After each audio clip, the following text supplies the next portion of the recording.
Dito, dyan lang lahat eh. Di ba ba? 12, 14. Dito na.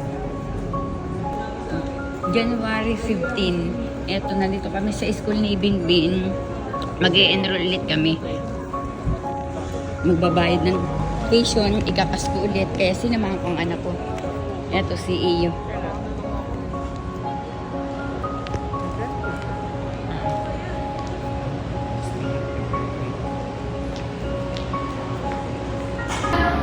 January 15, andito kami sa canteen ng CEO.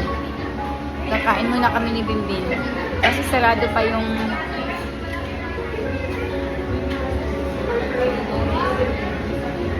January 15, andito kami sa CEO. Sa canteen ng CEO. Ito yung pagkain namin. Wala nang iba.